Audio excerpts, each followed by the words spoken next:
après 2 semaines bah il faut découvrir na 3 comptes na 3 comptes il y a François Biya donc bah découvrir na 3 comptes il y a François Biya Affluent Rao Bank na Equity Bank Mbongo et Belé Mati on était sous Kawana et siga danger zali yango alors on était pas découvrir ka ba compte ya François Biya que non Mbongo et Bagisami et le copene tie somme Bolanda. Il y a eu 17 camions d'uranium ayant quitté le pays sur l'autorisation de François Biya. Et au lendemain, on a trouvé beaucoup d'argent sur les 3 comptes de François Biya. Dans les banques différents. Rao Bank, Equity Bank et Affluent. Les indices attestent que ce sont des véhicules de la famille Kabila. Vous voyez, moi, je m'appelle ce qu'ils allaient. Ok, ma véhicule est quitté, wana, et c'est la famille à Kabila. Et... Bonjour, bonsoir, na bandino sur la passe laissée. Beauté na bino beauté bozali et belé. Partout dans le monde, vous avez un sur par l'internet. En États-Unis, na pesino sur beauté, en Europe, na Suisse, na monument prophétesse du cas, on a pesé sur beauté, ma Magui na Belgique, ma Fatou na Suède, Siwa sur Mbanja, en Asie, Océanie, en Afrique. Sans oublier en République démocratique du Congo, c'est toujours votre humble serviteur. Moïse Bankanchiba, l'émission Bolingaka. Tout le bateau, automatiquement, on peut savoir nos informations, actualité, il y a politique, il y a un cannabis, Tozali wapi, Tozokene wapi, Tokosuka wapi. Merci, mina de voir sur ma caméra. John Maboki Bende, Ndeko Alvi, les signes naturels, c'est Simboko, la victime de Masiara. De tout le bar toujours, Lola, les Agofuta, c'est Matoko Loba.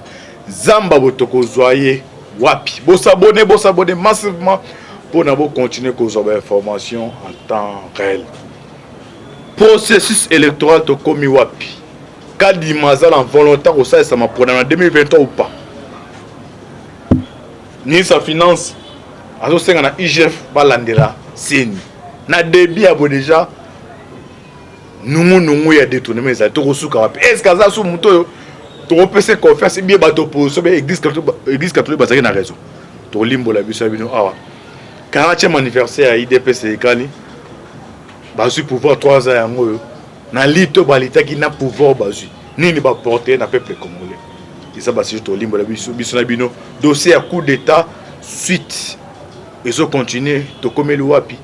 Et ça ba dossier to limbo le biso na bino. Alors Léona Zainga Mote. Ceux qui ont même langage na maboke bende. Nous avons un communicateur et IDPS, tout ça décryptage de Massonaï. Un combo à l'enfant terrible. Bonjour. Bonjour Antibal. Bonne santé. Ouais, santé très bien. Tout ça malade, vu que tout ça il m'a tant bandol les quartiers, pas déplacement les cas pour la formation pour le concevoir pouvoir. Maintenant tout ça déjà en boka en moni, d'ailleurs répondre à l'invitation. OK, tu veux répondre à l'invitation là. Tu veux un dossier à processus électoral. Bato la muka bande ko loba église kato bande ko douter na Denis Kadima mais bino bato pouvoir bien espère musoba que no yaza moto maeli asa c'est moto mpona masa c'est mpona mais scandale ça s'est passé dans l'habité sur landaki ministre des finances d'abord seni mutabanda ka que non tisiko no pesi bango ata likuta mo wote pona mpona mais to Hollande sortie médiatique ya ministre des finances abi c'est une des bases amis. Bataki ba prix. Il y a matériel, il y a c'est ata 40e fois. Il y a un bango ba ki neko sekuna. Alors boni muto aza sensé. Il y a aussi la biso ma pona mi ozala moi malam ko le 2011 à 2006 à 2018 mais déjà na début déjà nous bande. Est-ce que tu repères sa raison église catholique? Bon, Antibaleza likambo pe sa raison église catholique. Telelo so kadima zali c'est église catholique nda faciliter biso kadima akoma place wana. Parce que a faciliter biso dans le sens que non on va réquiser, tu ce que ba connait ko réquiser. Non, nazo loba ko faciliter biso na sens nini. Processus ya makambu nyo sorti numéro 1 abima dès le début église catholique otobengi senko ba recevoir kombo na yi.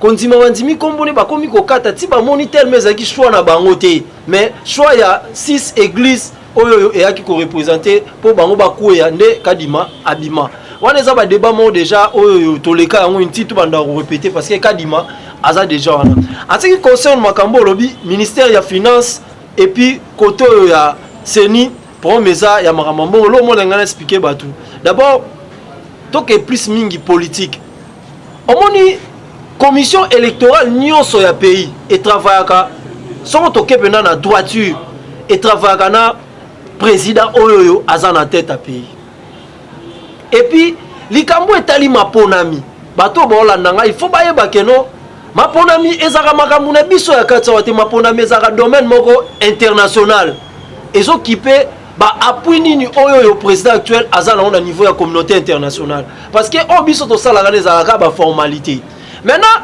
lelo oyo et place to koyi na ngweza keno 2023 élection ezati voilà bato faut comprendre élection ezati pourquoi élection ezati parce que dès le début à pouvoir ya mwana mboka selon volonté c'est que dans ça pour habiter bien connaître nanga bien le ezati pour na nini ngana zo sala ba analyse na ngai bato ba comprendre loko et puis misus pe ba comprendre ba ata o makambo loba mais je sais loko nini ngana loba na lobi bongo par rapport au loba non élection ezati pourquoi oyebi antibal makambo etali Seni na moment oyo bando osenga Seni azala en forme alandela makambo nga à l'aise et bando azala ka ba débat e basango balobi boy émission mona ya kala na bi moni babiloko nyonso bat ba wela o to boy kadima o to boy emutentel baso pesa Tshisekedi beki na 2023 bat ba comprendre ngoti lelo to komisiko na moment na suka d'abord poto sola non bien antibal est-ce que bike maponami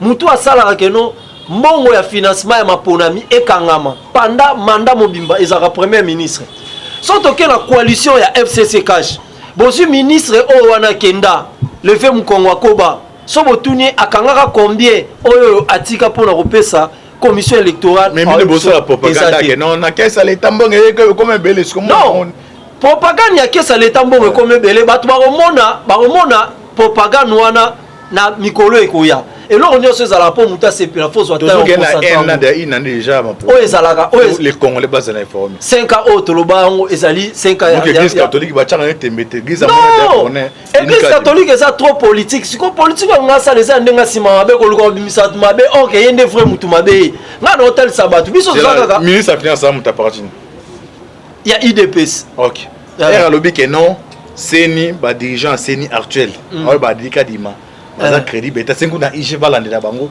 ba prix ya babiloko besi ba bité bon ba tiongo fois 40 siko boni muto déjà makambo ya mikie boza sérieux bosko na makambo tali ya est-ce que musala ya ministre ya finance ezali kolandela ba prix ya biloko ba tie prix bon non musa neze ngwana te ministre finance azo collaborer na budget soki Seni abi pona sala musala na ngai malamu ezo senga ota ata linecho watera $5 so bisinga ke no $2000 na pesa ona landela te non il faut l'état il faut non pardon ministre finance asali boy pona zombo wana non yete mtasali boy yete mtasali je so mboka ndem mtasali mbongo wane kote belé et puis IGF oyo a hôtel mela lelo oyo ba attribution e koti mbongo ebele na ministère ya finance pour meza ngana ngana faire voir batu ke non eza Jemo Bouyebeta Manase entre ministre de finance na commission électorale ya Seni mais elo wana ba créer on est en manœuvre politique ma pona mo censé ko sala pour ba congolais obe comme G mais non na zo biso vérité ngala na biso ko tele élection non église catholique a la raison té non tozana antibal gérer les populations antibal premier boya ada ba plateau bo représenter pouvoir na bino e obe keza G do makambo bien-être les bien-être les congolais comme G antibal ozo ngoko ma place au ngana zati na sola na batu pour mes anines d'abord il faut to concevoir pouvoir pour nous concevoir pouvoir et sengi ba stratégie ebeli il y a parmi des stratégies au moni pouvoir na manière démocratique manière démocratique ça manière au Kabila ndo salate nani pa au Kabila qui ministre finance Kabila uta bombi mboka sala boso Tshisekedi wana souci mboka sala bien so sala mabeza so Tshisekedi aza na souci aza na pouvoir et puis na ndenge Congolais zo mona keno par rapport à Tshisekedi na Kabila vaut mieux que Tshisekedi amona mboka de aola kisakeno ana souci ya mboka na ye babiloko ebele o Kabila bebisa ya zo zongisa siko soko lobi asala manœuvre politique pour élection za la te mabeza wa wande mandat pour présenter la population non eza que ça pesa biso ya 5 ans qui na zena non avant que tu koma na église catholique abimisa voix na yoganga de to lubango mandat o eza mandat ya transition sa Joseph Kabila toloba ngo kala et c'est lokwa sikate tout le monde a émission non mandat ou eza mandat transition non selon ngaité selon plan oyoyo il y a conservation à pouvoir au biso to lingaki eza bon pouvoir eza Afrique que les souverains premier bota la bino bien sûr que ça soit bota la biso nazo tel sont mille fois na source pouvoir eza Afrique eza na pays mon côté les États-Unis d'Amérique à Simba atika pouvoir neka na mandat 5 ans aussi longtemps que tu tiseke ndenga zana aza bien soudé na ba américain tout au bango ba solo là a ça l'effort pour à respecter il faut ba lukele kaka moyen bo ça là ba garder na pouvoir pour na ba intérêt na bango c'est ça donc na que trop politique pour nous faire voir batu keno ça rien à voir au vanda no mi pesa na ba débat kadi mazongi boye koto yo snana pesi boye et ça pour il y a conservation ya pouvoir. Donc 2023 ma ponami so bozelango to ko changer kaka ba gouverner to changer ba gouverner pour na to luka moyen ya ko exécuter ba action chef de l'état na ba province mususu pour le makambo etali présidence bazelango ti 2028. OK, merci. To continue dossier coup d'état. Situation to komelo wapi? Dossier à coup d'état, citation to komelo wapi? Antiba. Abi banda histoire et banda coup d'état betami mutu moko aza arrêté. Non. Batu musuba ya théâtre. Mutu moko aza arrêté nan. François Beya. Oui, batu babi François Beya mutu moko aza arrêté. Le lot officiellement. Oui, ouais, c'est officiellement. La situation en tant que non, ba le baki mutu boy donc mutu na ba organisation officielle qui est arrêté c'est monsieur François Beya le conseiller spécial en matière de sécurité et président de la République. Antibal. Antibal. Ngale na ndo le ka émission. Donc nga là na bando le ka émission à mille fois na ndo yebisa batu. So na 6 émissions on appelle ça mbote na François Beya, le vieux fantôme. Na ontika te na ndo pesa pe ka mbote pa na bon. On est en relation ou est entre nous. Mais pour mes amis batu faut pas comprendre. Au monde la politique nde tous arabes. Tshisekedi a joué na manière moko ezali ya recevoir kapé bon moya batu par là na lobanine oyebaka le général Delphin Kaimbi soko ba précipiter liwana ezalaka parce que azalaka trop politique tazalaka militaire mais François Beyaza politique yango moni ba réalité maramba coup d'état ekeboy Antibal mokonza mboka Félix Antoine Tshisekedi à travers un renseignement civil à travers un renseignement militaire. En dehors, il y a des renseignements na mboka na biso. Azali na renseignement mususu à travers lango babenga ngo et ça renseignement ya libanda. Et ça la contre renseignement. Pour mais ça que non na dossier ya coup d'état, batu bazo zwa eloko ngo lokola na manière mo et puis boyeba que non notre président Félix Antoine Tshisekedi azalaki bien informé depuis kala. Avant même que voyage autour kende ya Kasa ya Mbujima wana. Azalaki déjà informé. Et bando zela kaka moment eloko wana jour ça là ba moko réaction sanine et salama. Maintenant eloko sali que non bazwa François Beya na niveau ya année et ça deux biloko bazweli François Beya. Omoni na politique soko ozo sa musala malamu. On comprend que non musala onga non sala na komi bloquer ne eloko moko boyo komo senga négociation na bato ngambu et simbisa otouche. Parce que François Beya a combien de gens coopéré pour la Batouanga, mais Assali Moussane Kitoko, Aza le seul, donc on a président en matière de sécurité, Oyoyo, président Neba Kanaba Boma, mais Esimbati. Et ça à travers et puis na service au Libanda où ça la contre-renseignement. Maintenant François Beya Ndabandoro Zoaba, BI, il y a tout étendu à RDC. Et pas il y a président de la République sur le quotidien, il y a ça le rapport wana. Mais président Zaghi na Bey Moussou Outaka direct Libanda où ezali collaboration entre FBI et les États-Unis d'Amérique. So basali rapport na bango ba pesi. Ba comme mona siko na des rapports wana eza na côté moko esala lokola fuite d'information et bimaté. Des places et pesi place que non ya otala que non c'est que François Beya aza complicité. Mais sur le plan politique il faut toyeba. Na robino likambo Delphin Kaimbi pourquoi? Omoni François Beya a politicien. François Beya alinga ki cop na sima ko linga cop pour akomisa message wana esengaki interpellation. Déjà message comment lango kala mais esengaki ba interpeller na voix moko oyo ba adversaire oyo ya collaborer ki ba mona ke no nde tozali awa mabe koti bakangi mutu na biso. Bakangi mutu na biso. No moni eloko wana ebetami parce que soko François Beya ki na manière wana te bangi ba éliminer. Et ça manière au petit Tshisekedi à protéger. Ndebo moni François Beya interpellé wana ko interpeller wana.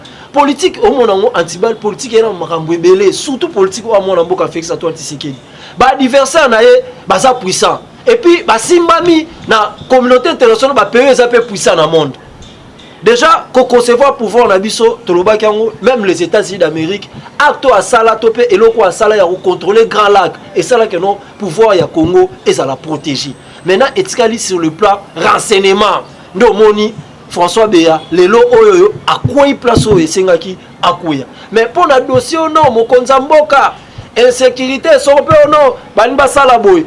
Là omoni 5000 soldats ya JR babimi ba marché et ça message déjà mokonza mboka pesi parce que bato ba comprendre loko wana ti.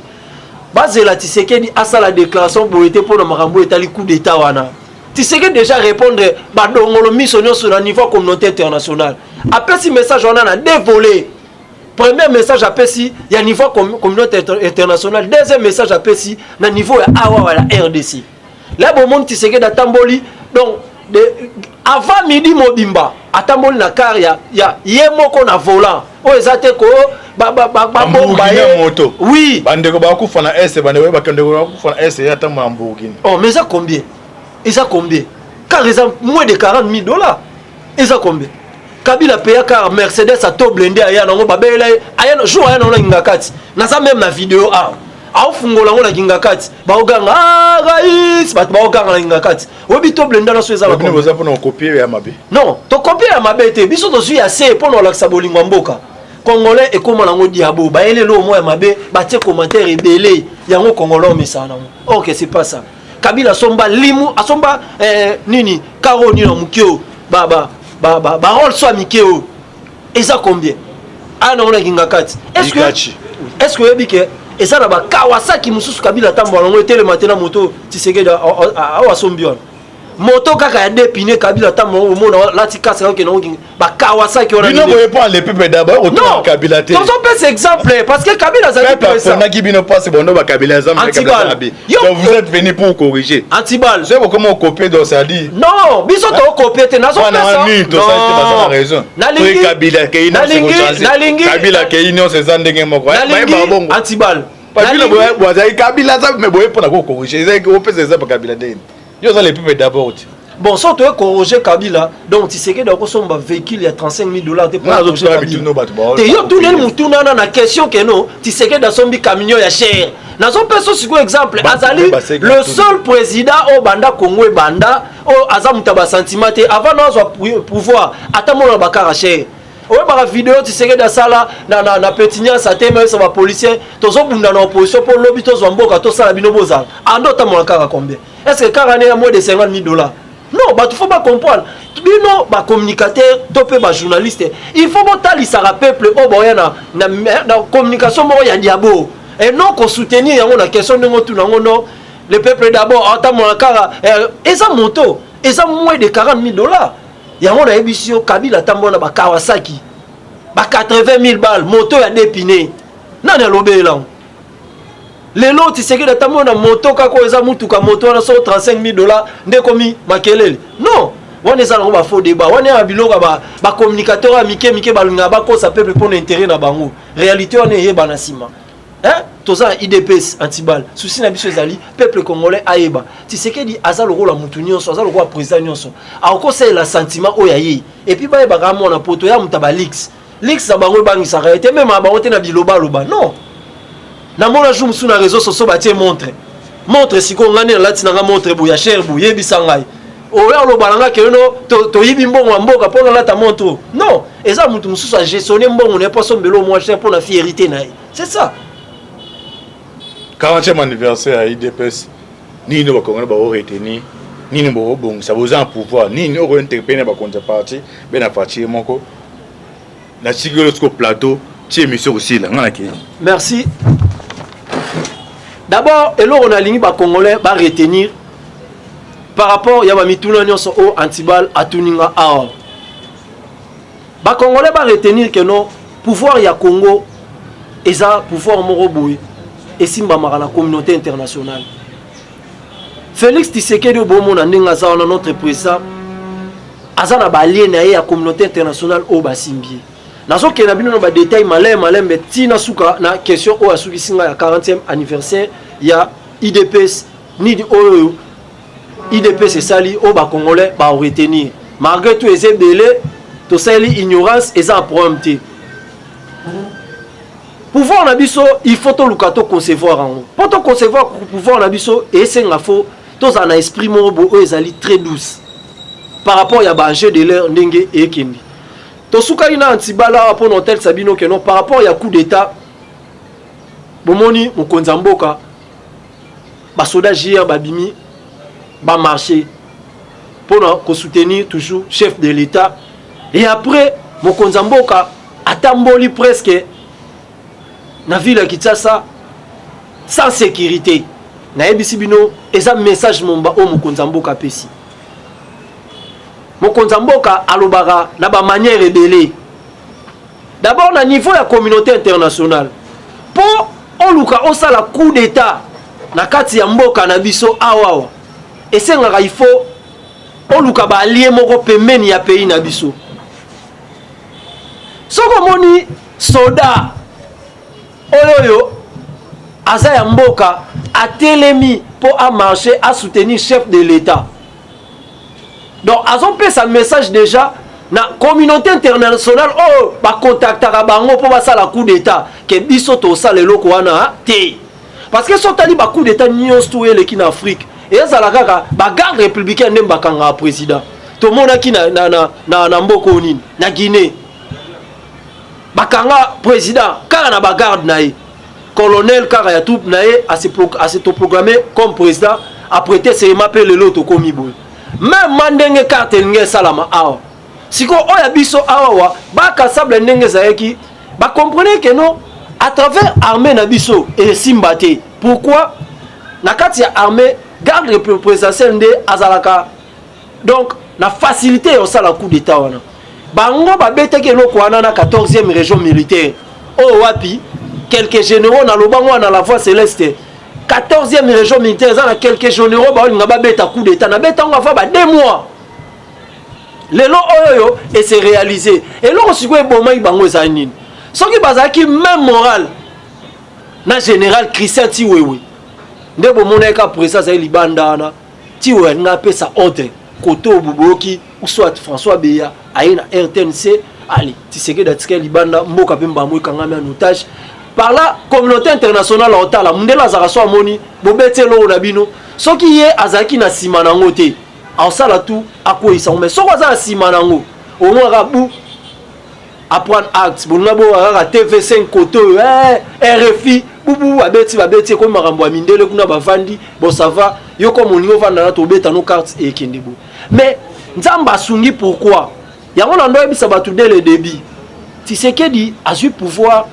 azaki na maturité morobo politique alaccepte na que de quoi aza mwana ya politicien oyo Kabila na reine mobimba atikala kokota pas même na kata Kanchachi mais batu ba comprendre te Tshisekedi andimi avanda pembeni ya ba garde républicaine d'abord ezaki po azwa confiance na bango wana za selon ba conseiller na ya communauté internationale ezaki azwa confiance na bango lelo yo coup d'état raté bomoni message oyo ba garde républicaine ba pesi donc bazo yebisa communauté internationale o nga RIS o nga Chine o nga Rwanda koyano ko contacter biso te poto sala coup d'état na mokonzi na biso toza fidèle na ye c'est ça yango moni message wana yi toye deuxième message Tshisekedi da pesi za nini ya kotalisa bato wana ke azali mieux sécurisé ne loko nyonso bino bolinga bosala na tout étendue ya République démocratique du Congo pour beaucoup isa mutu na ye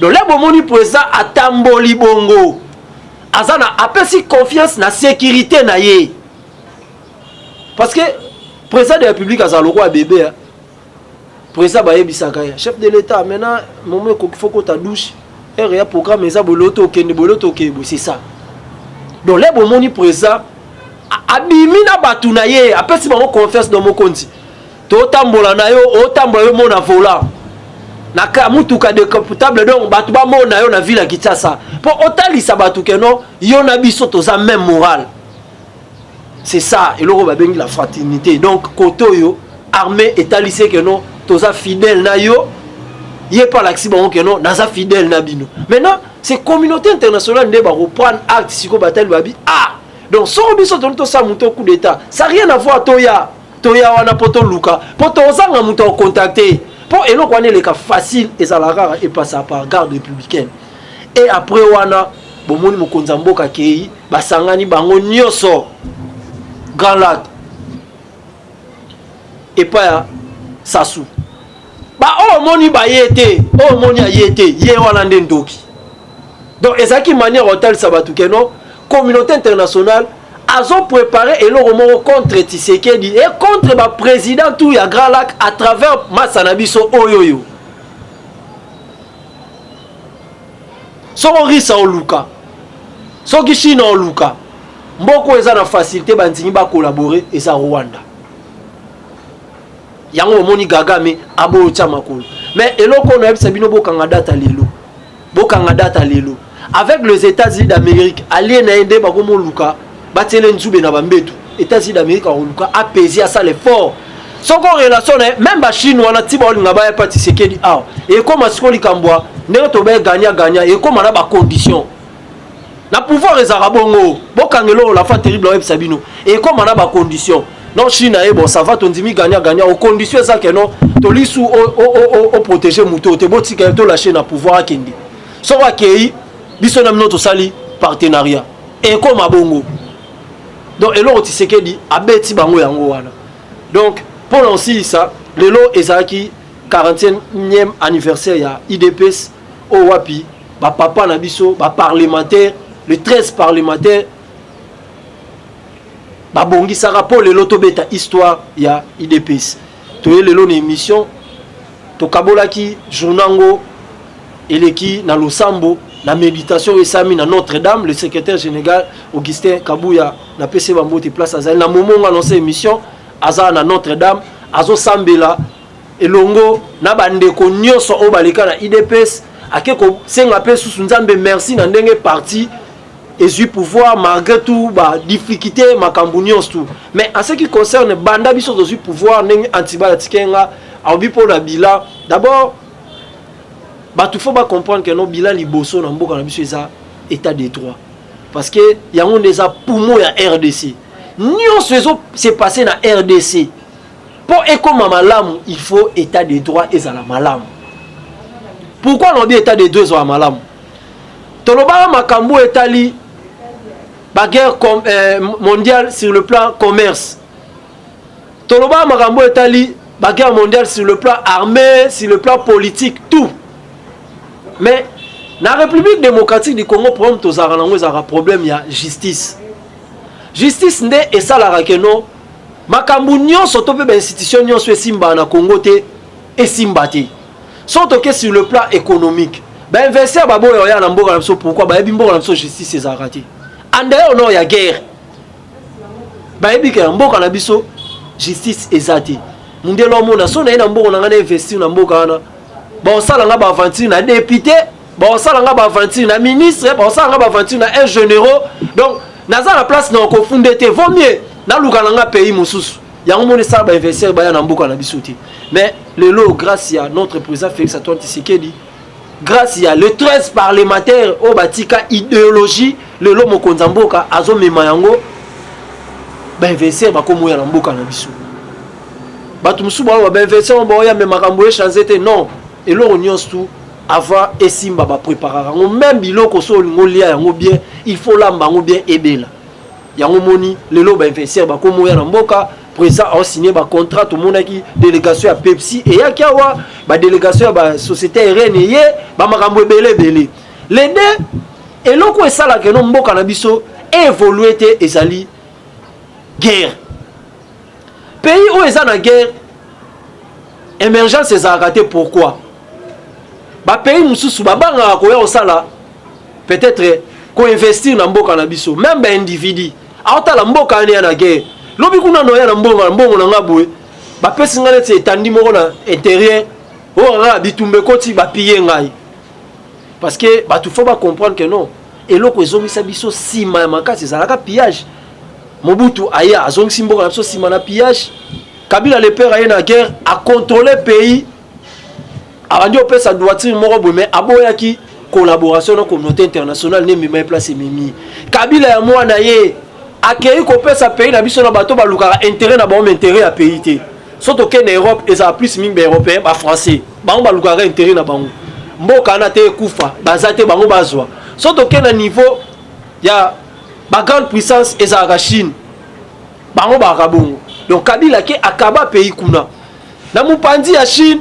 baris po baya kozwa na mboka na biso baye à travers ba guerre au monde na est à travers guerre na est nde lelo moni mboka na biso esani ezongisi mais par rapport ya bilan guerre à est biso tout oyebi évolution ni guerre ekomeli donc eza ba commentaire to ko salate lelo contrôle ya est ekomi na 100% na FARDC coup de chapeau na mokonza mboka ngai na kozonga tozala sima minutes na kozonga susu pona kosala na bino analyse ya makambo oyo tozolobela awa na pesi coup de chapeau na batu nyonso na gouverneur de la ville et puis nazo conseiller moi muke ba chauffeur na biso pays na biso République démocratique du Congo ne bomoni yango boye pour message nango ekende libanda balobaka mboka na biso ekomi propre d'abord eloko liboso ezalaka visibilité campagne oyo ya biso moko bato batambola ba pays différents ebele na mboka ba ba réalité ezalaka nga kenda Brazza na kenda Angola tambola presque na ba pays ebele soke na Turquie ozwa photo na place à salité ba okanga yo mais lelo Congolais ça là le contraire azam na place à salité ndima kangane photo publier lo batala boye pour nous so aza contre président de la République soke na Brazzaville ba route principale propriété à Kosaranate mais son continue na bakati avenue très sale donc l'état aura propriété pourquoi mututo zo utalibanda so akiti aéroport ya Yamaya aota mona boulevard amoni propriété atako mona ne salité pembe na ndako mukolo zo zonga susu na aéroport po zonga amoni propriété abimi na message croisé za propre même ma eloko o notre gouverneur Gentini Ngobila azosala bomoni boulevard na biso Lumumba o yambaka ba différentes figures ba konzebele ba diaspora do ba tebele ba yakanzela wana batel biso ba jardin batel biso ba jeba na basakana ndenge zakana ba Europe mais mentalité ya ba chauffeur ba komi ko ya vitesse na butu chauffeur azokumba mutu kana kwiti akale bu akero tuta alela bato fayulu ba omona bato opposition ba omona tale loko place ba hôtel la biso mais so pays eza développé zinga ya makadam ezalaka na babiloko wana tozosenga na peuple congolais toluka tolinga mboka na biso moko tolinga non mboka na biso moko d'abord pour linga mboka na yo il faut olinga ozala propre mboka no ezala propre soko nzamba sungi to sala émission spéciale o etali kaka kini bopeto gouverneur Gentini Ngobila na peso ba mbote place ozali en tout cas oza parmi ba gouverneur oyo ba marquer nga bandanga na botama bo permettre nga ba bomba diaspora le seul gouverneur a sali donc nzela na RDC ba kilomètre mulai banda ba gouverneur subaya eza Gentini Ngobila Kimbuta sala biso kaka Kimbuta na bomoni bana poto mona nzika presse wana yango Kimbuta sala pesa ko kombone etikala succès mais biloko Gentini sali ba presse de secours outa de Fikin T24 batu boye bangoti donc il faut ko féliciter yango nde sala ba embouteillage ezala lisusu te na pesi mbote na landi vous dit salier bo moté mama koni bo Steve na bo sani ote na peso ba mbote na pesi venanga bo pili bino nyonso na linga bino ba mbote belé senti ya gouffre et ça la fin terrible na suki wana merci beaucoup.